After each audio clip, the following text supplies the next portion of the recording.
Welcome, golf fans, pursuers of knowledge in the almighty dollar. This is your golf guru bringing you the Open Championship. Yes, it's the 151st at Royal Liverpool, and this is my Before the Lock show, where we're going to cover everything you need to know before locking in those final DFS lineups and maybe some final bet thought ideas. Everything from ownership projections. We're going to talk a little bit about weather. I've got some updated models. I'm even going to give you my top 15 picks over because, well, some folks wanted a little further clarification. And so with all that said, thank you for stopping by. Give me about 20 minutes. We'll get through all this information and let's go talk a little golf. All right, so real quick, we're going to touch on the weather. Nothing changed on the left side here. I haven't got any update reports, but I did pull from Wind Finder what is showing for Saturday. Looks like the winds are down, but we are expecting rain. It looks again like still Saturday will be the worst day that they will have from a weather conditions. And it looks like right now pretty sunny out there. There is a little bit of a steady wind, probably 10 to 15, and that's kind of expected for Thursday and Friday. But I think some scoring could be in place. I'm not as concerned, we'll say, about the weather, but again, it can change at any time, and really it's more on the Saturday that I'm going to keep my eye on. All right, as always, as this kind of process goes on with the research, I always fine-tune my model, and I try to get it down to as narrow stroking categories that I can. I call this my KISS model, which is keep it simple, stupid, which I typically need. And with that said, what I've done is I've really emphasized off the tee to start with. So good drives. Again, if you don't know what that is, that's either hitting the fairway or the first cut and then hitting the green on approach. That's at 25%. Fairways gain, I've got at 10%. That was added. Again, I want guys that are accurate off the tee. Approach at 25%. I actually changed up the proximity a little bit to that 150 to 175. I'm putting at 5%. Around the green at 10. I'm still looking at that putter outside of 25 feet and putting at 10%. So 15% all on the putting. And then, of course, bogey avoidance set to 10%. When I put that in, I looked at the last 9 tournaments or 36 rounds that these guys have played, which takes you back probably, I don't know, early springtime, early summer for most of these guys. Xander comes up number 1. You got Denny McCarthy, Russ Henley, Patrick Cantlay, Ricky Fowler, Scotty Scheffler, Tommy Fleetwood, Hideki Matsuyama, Corey Connors, Justin Rose, Colin Morikawa, Victor Hovland, Tyrrell Hatton, John Rahm, and Adam Schenk. That really didn't change a whole lot from a lot of the guys that I was looking at, but I just wanted to, again, kind of fine-tune the model that I was looking at. And then I wanted to look at a little more recent form. This is looking at the past 6 tournaments, 24 rounds. Again, if you're interested, you got Russ Henley moves up to number 1. Xander's still up there. Fleetwood, Patrick Cantlay moves up. McCarthy, Hovland, Ricky Fowler, Scotty Scheffler, Connors, Matsuyama, McIlroy, Schenk, Clark, Todd, and Grillo.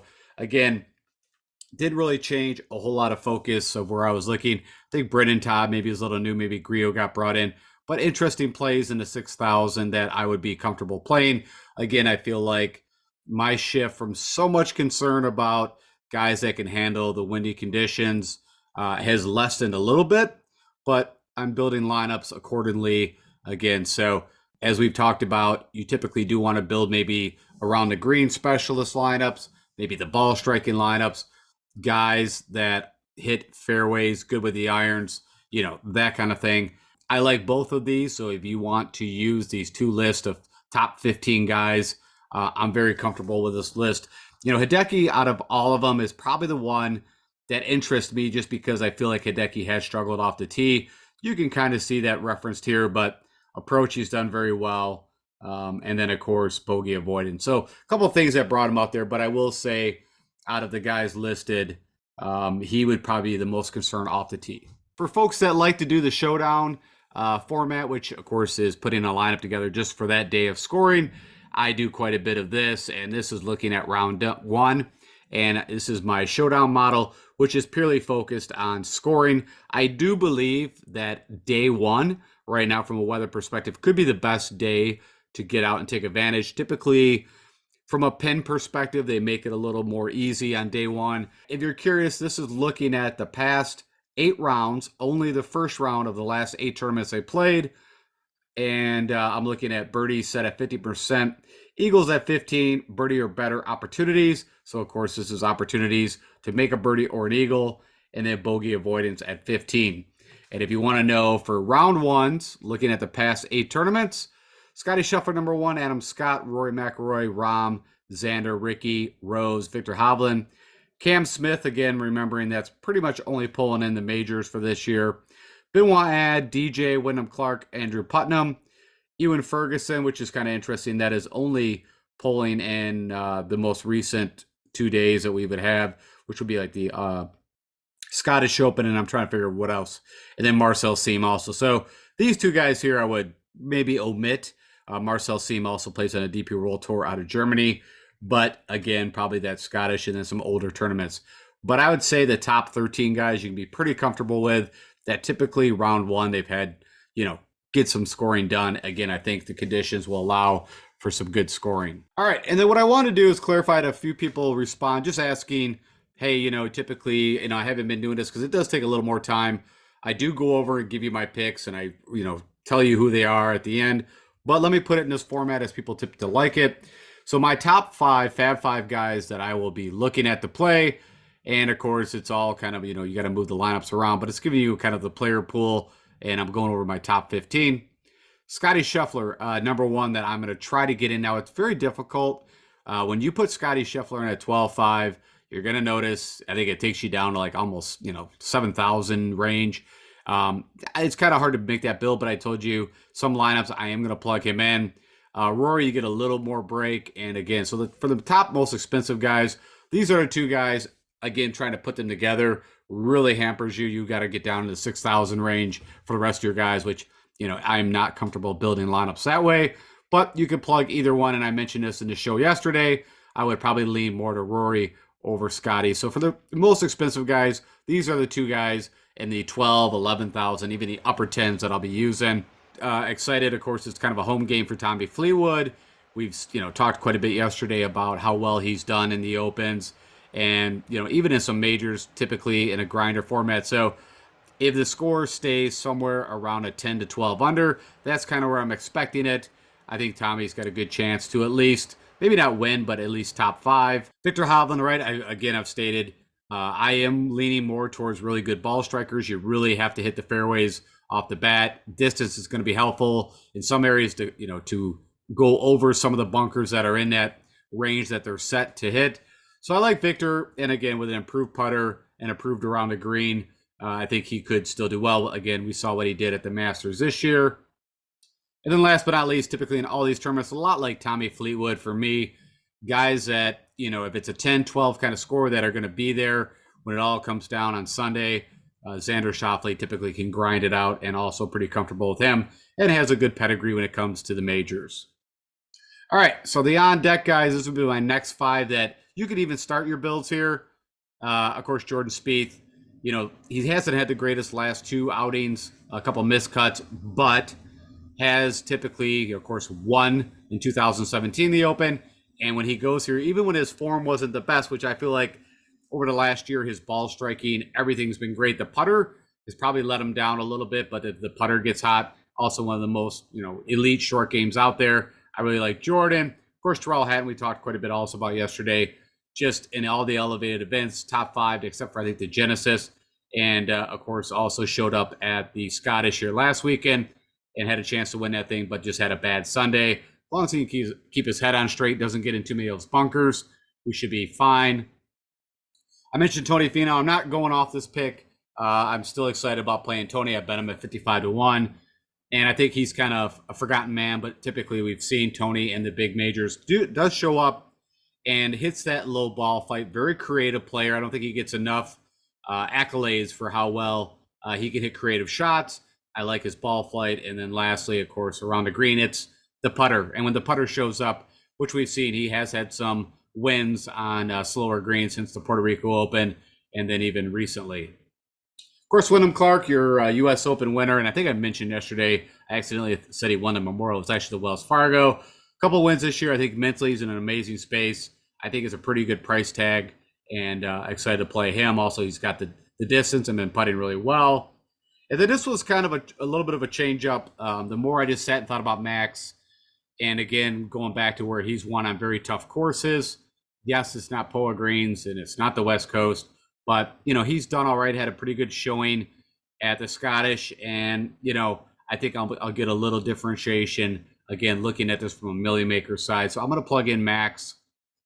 And then my last 5 that I'm going to pick for the unsung guys. Of course, I already mentioned I'm really on the ball strikers. Really none better for the price tag. I think we're at mid-7s in the Millie Maker. I'm going to go with Corey Connors. Hope like heck that putter works. And I mentioned his both wins were in Texas, so can handle the windy conditions. Also, they were talking on the Golf Channel that he is working on some flighted shots while he's out there. Sungjae Im, this is a hope and a prayer that Sungjae Im comes up that who we know. I talked about this. I've been nervous about his recent form this year, but I'm taking the bigger picture that this course, for me, I like Sungjae, where if he's doing a lot like Corey, hitting a ton of fairways, good iron player, pretty good all around game. The putter can go up and down. I always typically say I like him on Bermuda greens, but hoping that Sungjae shows up that we know. Of course, he missed a cut at the Scottish. Keegan Bradley, right, coming off the win, at the Travelers elevated event, also won the Zozo. He's been putting well and also fits this mold of typically, at one time Keegan was elite in length, but he's not there anymore. But, can still poke it out there around 300. Very accurate, pretty good iron player. I also like the flight of his ball and what his putter's been doing as of late. And then probably my last 2 picks are going to be the ones that, again, I think will be a little contrarian. But the kind of the analysis that I'm doing, Adam Schenk really shows up on difficult courses, also can play in heavy winds, also been in really good recent form. So I'm going to play some Schenk. And then Joaquin Niemann, again, we don't get to see as much, but remember what he did at the Genesis. His ball flight is a hard, low stinger kind of ball flight. Of course, it's going to come down around the green and putter for Joaquin, but one of the elite ball strikers, and I think a little out of sight, out of mind, and also hasn't done too bad on the live. I wouldn't look at some of his finishes. So that's kind of my top 15 picks. I wanted to put that in a very easy format to consume, and now you got that. All right, let's go jump over into Fantasy National. Let's go look at ownership projections. I'll stop by real quick at WinFinder and then get you guys out of here. All right, so I've hopped over to Fantasy National, and as always, if you are doing any kind of golf analysis, I highly recommend this tool. I think it's the best out there. I've been using it for many, many years, and also I've had some thank yous for people that's invested in this tool, and from watching my show, I've learned quite a bit on how to use it because, there is a bit of a startup on how to get through it. So if any value that I do provide, hopefully that is it. All right, so the one thing we're going to want to look up at and leverage is that out of Fantasy National right now, we've got 12,735 lineups created. That's almost double what I really ever expect, but of course it's a major, so that's a great sample size. And the number that I always look at is actual generated lineups. That's the percentage. And right now it looks like, let's take a look. I didn't do this yet, but Colin Morikawa, funny enough, a guy that I am not on. I understand why. Of course, won here, 2 years ago, the Open, and, has been playing better golf. But, and maybe for the price tag, a lot of guys are comfortable with that, but that is not where I will be leaning. So interesting, he is the chalkiest right now. I want to do it by salary because it kind of gives you a good understanding of the different price points of where the ownership lies. But Scotty Scheffler and Rory are right there with him. Rory coming in less, which I'm a little bit shocked. Maybe, again, a lot of people are thinking that everything says that Rory should win this, and typically when that happens, it doesn't. But I've been so amazed by what Rory has been doing with the putter. We already know what an elite ball striker, best off the tee, all that, of course, won here in the past in 2014. So I can't go against all that. Rahm's a little bit less ownership, so if you want to zag a little bit, less than 12%, a lot of that's probably, again, out of sight, out of mind. Had a 3-day hiatus, and really his game has kind of come back from his 4 wins earlier in the year. So, I get all that. Of course, Cam Smith, last year's Open Championship. I am going to be putting some Cam in with that kind of ownership. So I know he was not in my top 15, but in the Millie Maker, when I see that, I'm going to jump and play a little Cam, put him in some lineups that are more focused on elite around the green. But I get that people think, hey, Cam is going to be wild off the tee, but hey, if he clubs down and goes to a 3-wood or a driving iron, he can hit a ton of fairways too. Koepka's at 12%, of course. Major Hunter got 5 of those majors, and I understand that, and I agree that, again, not a bad starting spot. One of my picks, Xander Schauffele, is less than 10%. A lot of people on the Victor, I could make a big argument on why Victor Hovland might not be the greatest play, but I get it. We're looking for elite ball strikers. The putter's been better. The around the green's been a little better. But there's a good chance that if Victor gets in too many of these crazy traps, that it could be not a good show for Victor. Cantlay, I think, I kind of got my own feelings on that. I just feel like it's not been the best year for Patrick Cantlay. At first, it was kind of an equipment thing, and then he got that settled. But I just saw in spots that he did not perform where he typically does, which has kind of put a red flag for me. Ricky Fowler, no problems, right? Got the win at the Rocket, playing some of the best golf he's had in this past year. I like that Jordan play, less 10%. I think people are looking at a couple of those missed cuts recently, but I don't think they're looking at the totality of what Jordan does and where he shined, and that is I think out of all the majors, Jordan seems like the Open is kind of his major. Maybe next would be the Masters. I told you Colin Morikawa is super chalky, and I'm off them. So, hey, if that happens, I'm going to have some blown DFS lineups. Fitzy is kind of shocking that his ownership is low. Already won the RBC. Kind of an up and down season for Fitzpatrick. He, remember, had the neck back issue, but of course won the U.S. Open last year. So I will have to maybe play a little bit. Again, talking about the Millie Maker, if that ownership is that low. Terrell Hatton, I'm not going to do this for everyone, so let's kind of move through this a little faster. Terrell Hatton coming in pretty chalky.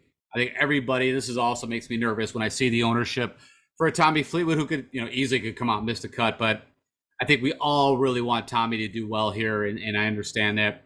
DJ, I've got none on. What I mean by that is I'm not playing him at all. I'm not saying don't. I'm just saying for me personally, just not feeling the DJ. Shane Lowry, no problem. Like to play. Cam Young, I think it's interesting, right? I mean, Cam Young, of course, came in second last year.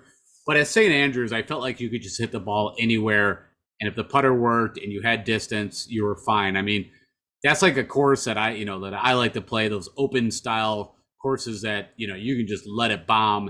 And if you get wayward, you're not going to get really penalized. That's the way St. Andrews kind of played last year. You got Hideki coming in less than 8. Again, we talked about from a betting side, not a bad play at 100-1. DeChambeau's got no discussion, but I think his game, he showed me a lot at the Masters. Maybe, we weren't as excited at the PGA. Maybe it was the U.S. Open. But I think could be an interesting. I think what's got me off DeChambeau is I've never been a big fan of his short game, especially if he gets in those bunkers when he's using that. As far as I know, he's still hitting that all same shaft 5-iron, even through his like sand wedges and whatever. And I think that's always been a, maybe for me, a difficult thing. Got Wyndham Clark, one of my picks, at around 10%. JT, everything says that this should be a good JT on many fronts, right? We've watched JT get very creative. He can hit a lot of the shots. Has one of the better short games. Was at one time one of the better, 100-yard in. It's the putter. It used to be just the putter worry this year. Now it feels like his whole game, his confidence is blown.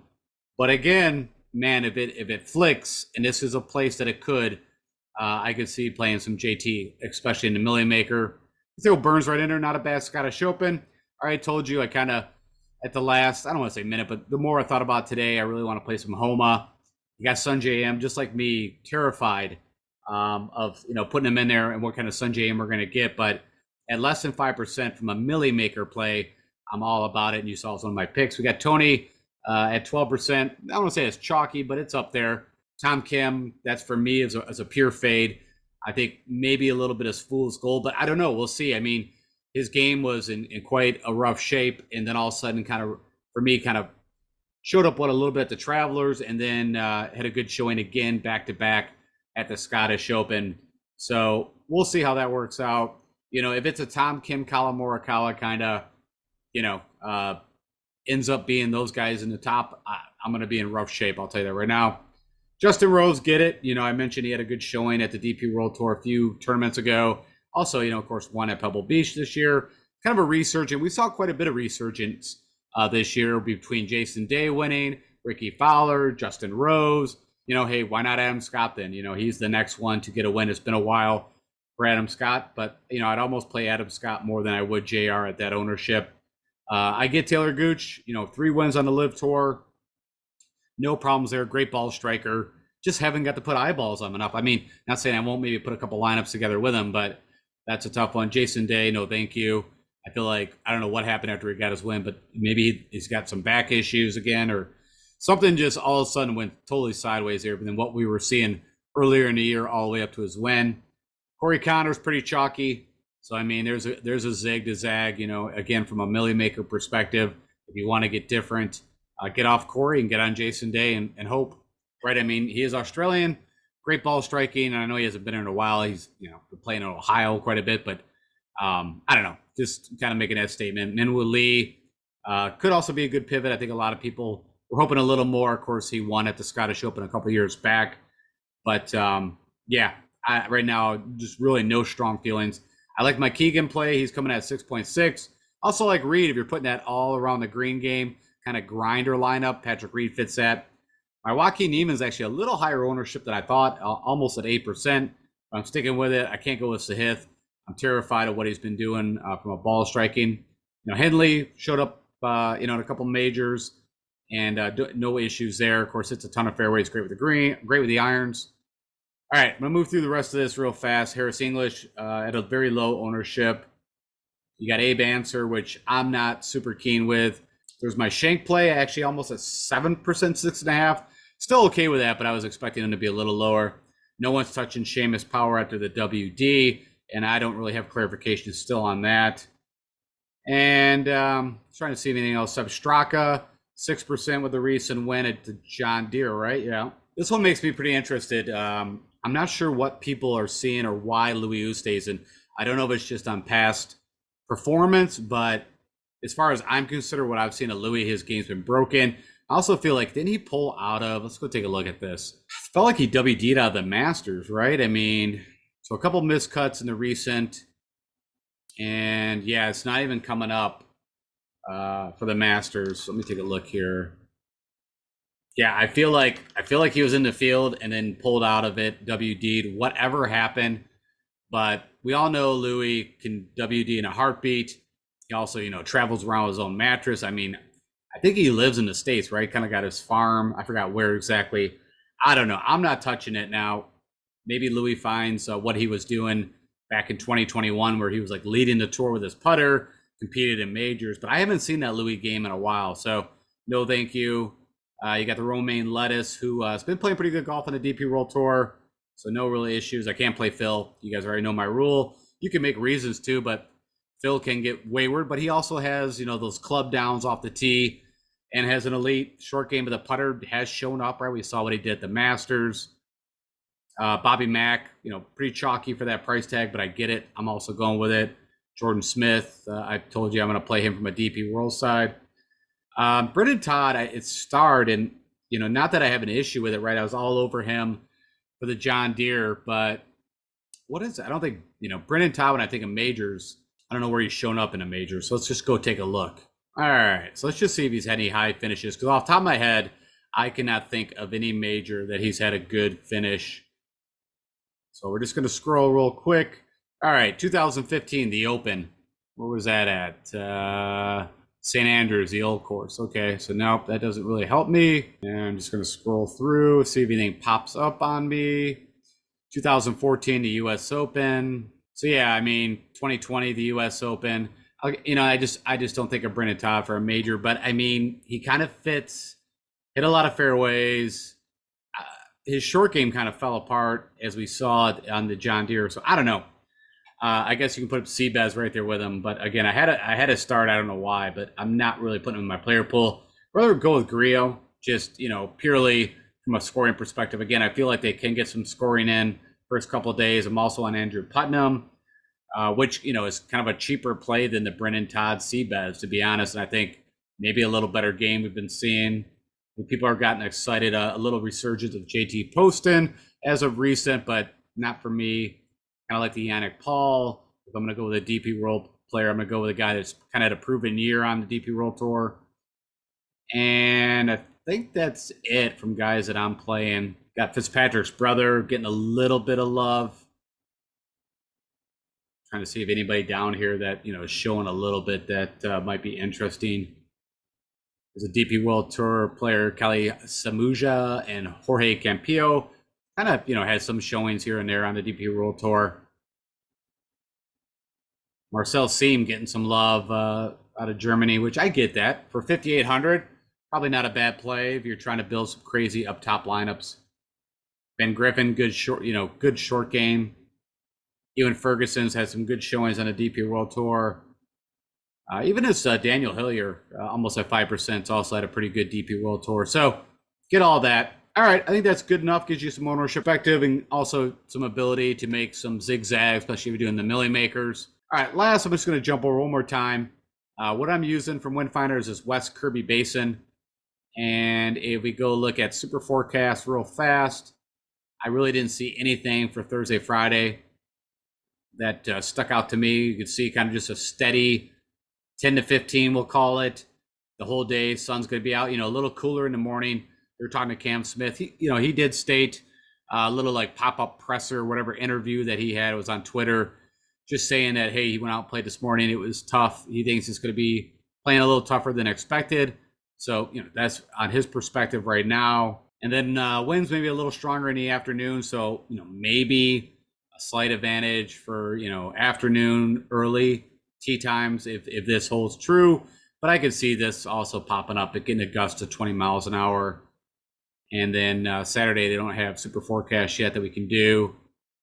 But I already showed you guys that right now it's looking like that will be the toughest weather conditions. But comparative to what it was stating yesterday, I think I had some 30s in there during playing time. None of that right now, just the highest will be 21. All right, that's it.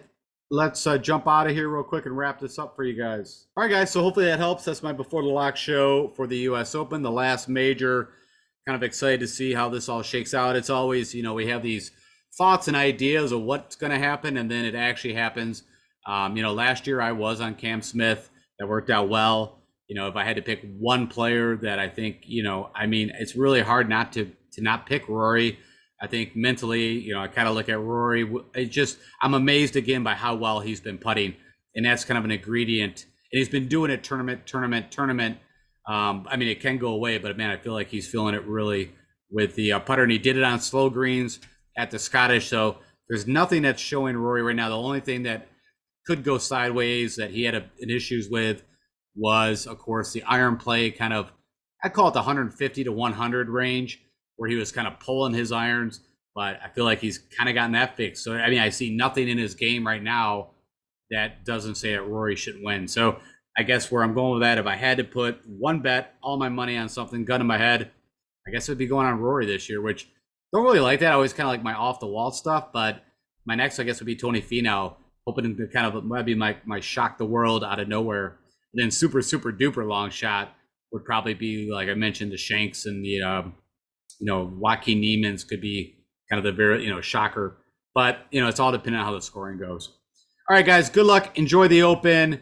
And check me out on Twitter during, I'll be tweeting out. Looks like Peacock is actually where we're going to have to watch quite a bit of the coverage. So I don't know if I have to, I think I got rid of my, what was after the PGA or whatever it was. Now I'm going to have to go back and get a subscription again, at least for a month. But looks like quite a bit of coverage there. Then it's going to be bouncing all over the place between whoever's covering on the main coverage. But yeah, enjoy, and I'll talk to you guys next week. I feel like maybe it's the 3M Open that we're going to next, if I had to guess. And I'll talk to you guys later.